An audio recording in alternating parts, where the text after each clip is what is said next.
Mon bébé est né il y a 6 semaines et je n'ai plus de lait, je ne tire que quelques gouttes au tire-lait. C'est la panique. Mon bébé est 100% biberon. Comment faire pour revenir entièrement au sein? Je ne veux pas arrêter l'allaitement. Je suis en panique et j'ai l'impression que je vais ressentir un énorme regret d'abandonner l'allaitement. Est-ce que je peux revenir en arrière? Est-ce que c'est définitif? Bienvenue sur J'allaitement naturel avec Blanchette, notre mascotte, qui va te guider pour mener ton allaitement au naturel, sans artifice, sans douleur et en toute confiance. Aujourd'hui, je vais te parler de relactation. Autrement dit, comment revenir à un allaitement exclusif au sein après un arrêt ou une diminution de production de lait, que ce soit temporaire ou prolongé. Voici la question de Blanchette aujourd'hui. Est-ce que je peux revenir en arrière? Est-ce que c'est définitif? Eh oui, Blanchette, tu as raison. Ce serait dommage d'abandonner. Alors, voici les solutions. Alors, je t'accueille aussi au cœur des Alpes suisses, sur les hauteurs de Martigny, en Valais, à 45 km de Chamonix, et au pied du mont de l'Arpille. Pourquoi? Parce que allaiter au naturel, c'est aussi être en connexion avec la nature.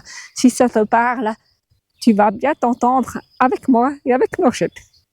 Relactation. Comment faire pour relancer une relactation? Ça veut dire quoi? Ça veut dire que tu as essayé de mettre ton bébé au sein, ça n'a pas fonctionné pour diverses raisons. Et puis, tu vois ta production qui diminue. Parce que tu donnes du complément à bébé au sein, au biberon par exemple, et puis toi, pendant ce temps, tu t'es découragé, tu as essayé de tirer ton lait au tire-lait, mais petit à petit, tu as diminué la fréquence de tirage et du coup, il n'y a plus de lait qui sort et là, c'est la panique. Alors, c'est une vidéo que je tourne à la suite d'une maman que j'accompagne qui a voulu faire un bijou de lait maternel parce qu'elle se trouvait en fin de lactation et elle voulait immortaliser ce souvenir. Sauf qu'elle tient quand même à son allaitement et elle voulait revenir à son allaitement. Alors ici, dans cette vidéo, je te donne un plan d'action en 3 étapes. 3 plans pour agir. Et agir vite, parce que ce qui est important, c'est de réagir très vite. Chaque jour qui passe est un jour perdu. Donc plus tôt tu mets en place ce plan d'action, plus tôt tu pourras récupérer ta lactation. Mais cela dit, si c'est 2 mois après avoir accouché, ce n'est pas trop tard. Ça demande simplement plus de temps et aussi d'être bien accompagné. 3 actions. La première, mettre en place d'urgence une routine de tirage efficace.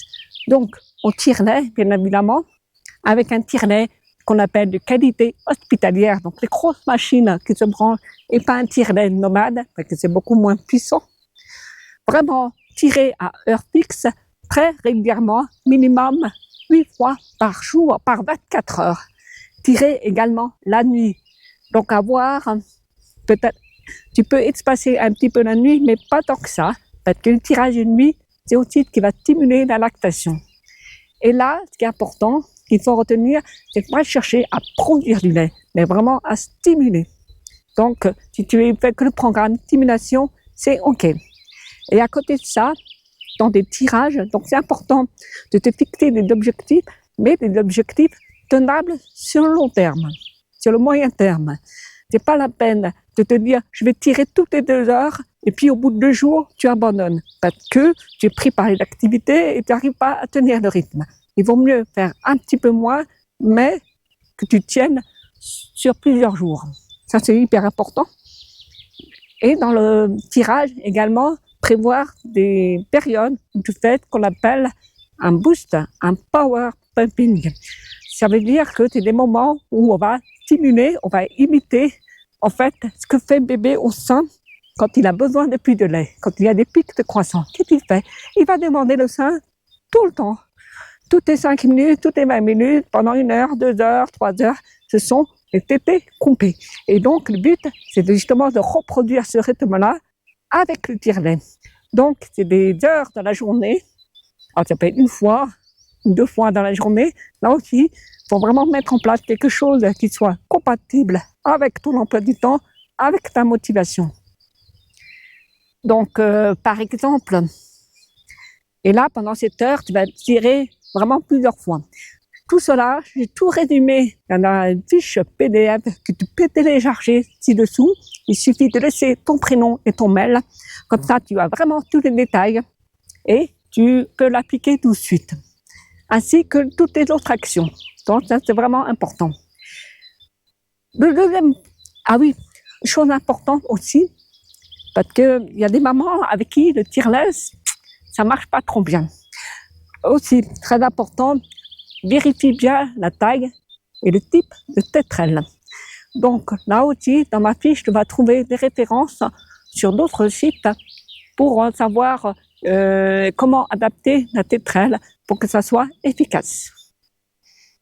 Et ne te décourage pas. Ça, c'est vraiment important que mentalement, tu sois prête à tenir le rythme sur plusieurs jours, 1 semaine, voire 2 semaines. Ça dépend à quel moment tu relances ta lactation. Si c'est longtemps après la naissance ou si c'est juste temporaire, après une baisse temporaire. Ça va être différent, ça va revenir plus vite, forcément.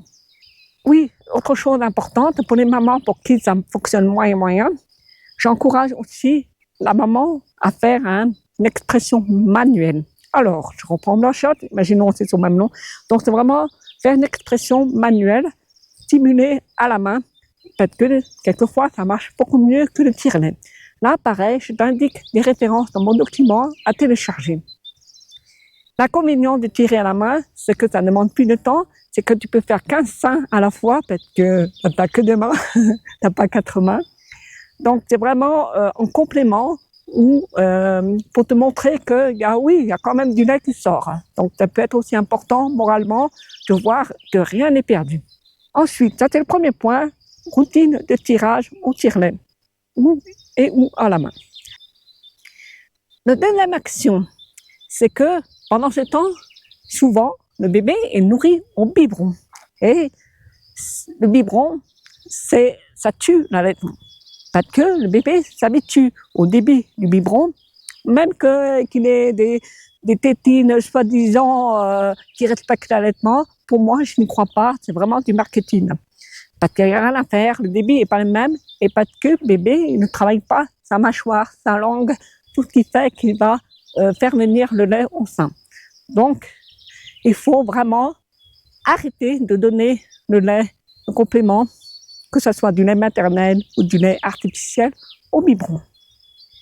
Et pour ça, il faut passer, c'est important, de passer à un outil qui s'appelle le dispositif d'aide à la lactation et qui porte bien son nom. Alors c'est quoi? Ça s'appelle le DAL. Vous trouverez tous les détails avec les références aussi dans un article sur mon blog où j'explique comment ça fonctionne. Mais en gros, c'est de mettre bébé au sein et on introduit une petite sonde, un petit tuyau dans sa bouche qui est relié donc au pâte derrière avec le tuyau est dans un biberon ou dans un flacon qui contient ou le lait maternel que tu auras tiré au préalable ou le lait en poudre si tu en as pas. Et en fait, le but, c'est que le bébé, il reçoit ce lait, mais ça demande un effort de sa part, un effort de succion. Il doit aspirer, téter. Donc, si on le met au sein, c'est vraiment l'idéal. Cependant, il peut arriver qu'il y ait des bébés que ça fait trop longtemps qu'ils ont, entre guillemets, arrêté. Et là, pour familiariser aussi la maman, le papa, avec cet outil qui est quand même différent, moi, j'invite la maman ou le papa à faire le DAL au doigt. Donc, tout simplement, on tient un bébé, et puis, alors, soit le petit doigt, soit l'index. Pareil, dans mon document, tu vas avoir des vidéos qui vont t'expliquer plus en détail pour voir à quoi ça ressemble. Et donc, j'invite à faire ça. Ça rééduque également la succion du bébé. Ça lui réapprend à téter, à activer sa mâchoire, sa langue. Ça, c'est hyper important. Et ensuite, on essaye de mettre un bébé au sein. Alors, c'est adapté en fonction de chaque maman, chaque bébé. C'est sûr, plus tu mettras bébé au sein, mieux ça vaudra. Vraiment, fais-le à tout moment, donc peau à peau. On a bien sûr beaucoup de peau à peau, mais il y a des mamans qui sont freinées, qui me disent « Oh, le bébé dort bien, je ne veux pas le réveiller pour le mettre au sein. » Mais en fait, qu'il faut comprendre, c'est que si tu prends ton bébé et tu le mets au sein, tu ne le réveilles pas, entre guillemets. Parce que là où il est le mieux, ton bébé, c'est à ton sein. Parce que c'est là où, de toute façon, il est câblé pour ça. Donc vraiment, j'insiste beaucoup là-dessus. Et je remarque que les mamans, des fois, elles ont des freins, des barrières mentales dans leur tête. Elles se disent « Ah, ça va pas être bien » ou « Je vais habituer mon bébé ». Non, parce que vraiment, il faut qu'il y a un mécanisme qui se passe entre le bébé et la maman. Et si on enrègle ce mécanisme, parce que le bébé, de toute façon, au sein, il y a des moments, il va t'aider. Il le fait déjà dans le ventre de la maman. Il t'aide, on continue. Donc, on revient à ce processus qui est entièrement naturel. Et si on veut faire revenir le lait, enfin, surtout faire sortir le lait dans la poitrine de la maman, c'est important vraiment de reproduire au mieux ce processus naturel qui est vraiment fait pour que la maman produit du lait. C'est vraiment la réponse de l'offre. C'est la loi de l'offre et de la demande. Si le sein est bien vidé, bien drainé, alors la maman reproduit du lait. S'il n'y a pas ce vidage, ce drainage, pour le corps, la maman, il dit « Ah, j'ai pas besoin de produire plus ». Et on n'a pas demandé plus. Donc c'est important vraiment de passer par ces étapes-là. Donc là, c'est pour ça que c'est important d'avoir un accompagnement personnalisé, parce que moi, j'adapte en fonction de la maman. Elle me dit comment ça se passe, et je dis bon ben c'est plutôt comme ça ou plutôt comme ça. Voilà, parce que chaque maman, chaque bébé est différent. Vous avez chacun une histoire personnelle propre. Ça dépend aussi comment ça s'est passé à l'accouchement et puis dans les heures qui ont suivi la naissance. Donc c'est important. Alors bien sûr, beaucoup de peau à peau, mais faire que du peau à peau, ce n'est pas suffisant. Parce que y a tous les autres paramètres à côté. De même que j'insiste aussi sur les galactogènes. Alors, ça peut donner un coup de pouce, mais c'est pas le fait de prendre des aliments galactogènes qui soi-disant boostent la production de lait qui va suffire. Hein? À eux seuls ne vont pas suffire. Il faut mettre en place tous les autres processus et c'est surtout certainement les autres mécanismes qui sont bien plus efficaces. Donc, j'insiste beaucoup là-dessus et je travaille sur tout ce contexte global. Ce qui est important également,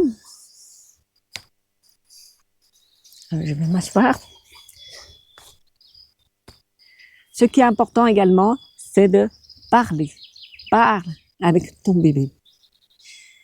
La communication avec bébé, elle est très, très importante. Tu lui expliques tout simplement ton projet. Tu lui expliques pourquoi tu veux allaiter. C'est aussi, c'est important de clarifier dans ta tête et dans ton esprit pourquoi tu veux allaiter. Donc, j'en parle dans une autre vidéo que tu peux voir ici. C'est très important parce que si toi, dans ta posture, tu es aligné, tu vas pouvoir, le bébé va le ressentir. Et tu expliques à ton bébé que tu as eu des difficultés. Souvent, c'est pas ta faute. Souvent, c'est parce que les mamans n'ont pas été accompagnées, ou n'ont pas eu les bonnes infos. OK? Et tu expliques à ton bébé que tu as envie de revenir lui donner ton sein. Et donc, tu expliques également que tu as besoin de lui, de ton bébé, et ton bébé il va t'aider. Parce que les bébés sont extrêmement sensibles à ce qu'on leur dit, ils comprennent. Il y a des choses qui se passent dans la communication, donc c'est très important, j'insiste beaucoup là-dessus. Et puis, le fait de verbaliser, pour toi, ça va t'aider également. Et tu vas voir aussi qu'il y a des émotions qui vont ressortir, et c'est tout à fait normal. Hein. Ne panique pas, hein. C'est normal. Ensuite, le troisième point, il faut faire prendre conscience. Alors, tout dépend évidemment où tu en es Ah pardon, il y a des fourmis. Il faut comprendre aussi où tu en es. Ça dépend bien sûr si tu as, entre guillemets, beaucoup perdu de lait ou pas. C'est important de travailler sur le mental et puis vraiment de prendre conscience que c'est quelque chose qui va prendre du temps, qui va prendre quelques jours ou quelques semaines. Donc moi, souvent, je prends l'image du marathon. J'ai dit à la maman, en fait, pour remettre une relactation en route, c'est comme un marathon. Donc, ça veut dire quoi? Ça veut dire qu'il faut s'entraîner. Donc, c'est pour ça que je parle d'une routine de tirage. Hein. Les sportifs qui veulent aller loin, ils s'entraînent tous les jours. Donc, mettre en place une discipline. C'est important aussi de passer à l'action. Donc, vraiment faire les choses jusqu'au bout, mais avec des objectifs qui soient tenables. Donc, vraiment, j'insiste beaucoup là-dessus. Et aussi de prévoir des périodes de repos, tout comme les sportifs, pour récupérer. Ton corps, il va se mettre à produire du lait. C'est important aussi de te reposer physiquement et mentalement. Donc, quand on fait une relactation, il faut être focus sur bébé, focus sur toi. Et là, c'est hyper important de te dire que pendant 2 ou 3 jours, en tout cas, c'est sûr que tu vas faire que ça. Vraiment, consacrer tout ton temps à cela. C'est ce qu'on appelle aussi une lune de miel, une lune de lait avec ton bébé. Tu peux prendre des bains avec lui d'ailleurs. Et pour ça, c'est hyper important que d'expliquer à ton entourage, au papa, et d'avoir du soutien aussi bien moral, physique, émotionnel. Donc, on laisse de côté pendant quelques jours les tâches ménagères, les visites, tu te concentres uniquement sur toi et sur ton bébé. Ça, c'est hyper important. Il faut dire que c'est temporaire. Plus tu le feras, plus tu vas justement revenir à une lactation, mettre ton bébé au sein. Donc, c'est important de revenir toujours pareil à ton pourquoi. Qu'est-ce que ça veut dire pour toi allaiter? En quoi c'est important? Parce que tu vas avoir forcément, et c'est normal, des moments de découragement. Mais si tu te reconnectes à ton pourquoi, eh bien, ça va t'aider à persévérer. Et c'est important aussi d'expliquer ton projet aussi à la famille, à ton entourage, parce qu'en l'expliquant, tu vas t'affirmer et tu vas trouver la bonne posture. Je dis ça parce que j'avais une maman qui disait « Ah oui, mais là, ce week-end, je vais être dans la famille, je ne me vois pas donner le dalle. Tant pis, je ferai le biberon. » Alors, j'ai simplement dit à la maman « Écoutez, c'est vous qui voyez, effectivement, mais je dis, après, c'est un choix. Si vraiment vous voulez allaiter, c'est important aussi de vous affirmer, de dire, d'expliquer à votre entourage que pourquoi c'est important pour vous et que de demander du soutien. Dites tout simplement à la famille, ne demandez pas leur avis. Hein.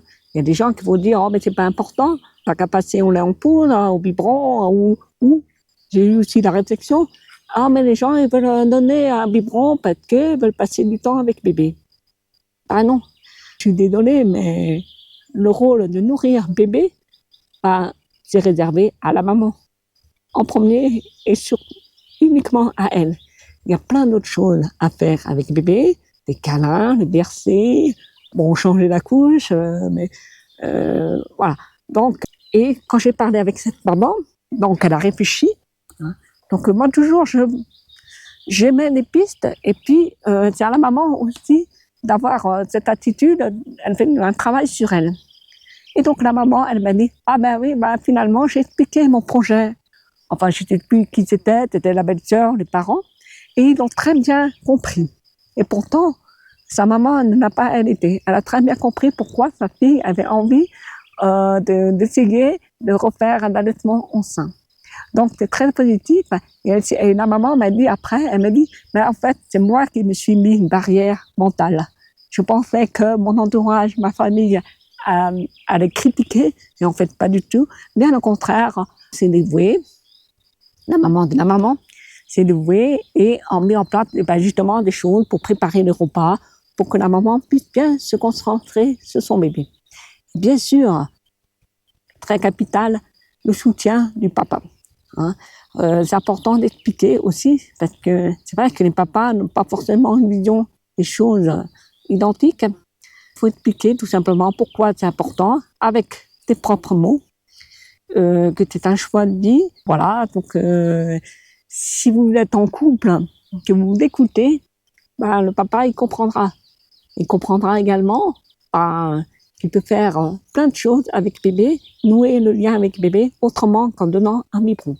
Et au contraire, le papa, il est là pour soutenir la maman, pour l'accompagner. Il va s'occuper de tout ce qui est quotidien, logistique, et puis soutenir moralement la maman.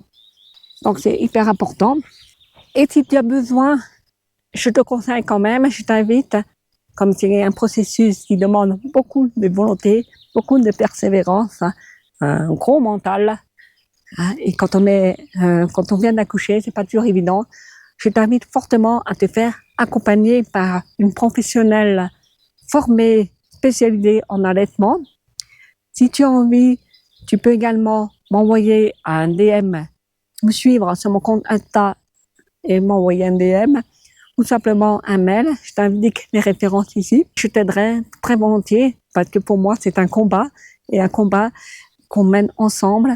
Et ma particularité, c'est vraiment la persévérance. Comme j'ai l'habitude de faire du sport, je sais que gravir une montagne, ça demande aussi de la force mentale, de la volonté. Donc pour moi, je t'enverrai des messages, les mamans que j'accompagne, ben, je fais un entretien par visio vraiment très pointu, où on aborde tous les sujets, les blocages aussi. Et puis ensuite, c'est des messages par WhatsApp notamment, avec des visios.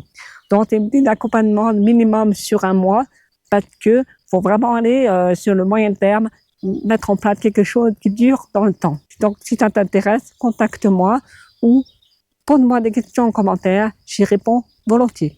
Et n'oublie pas de télécharger le PDF routine de tirage et toutes les références dont j'ai parlé dans cette vidéo.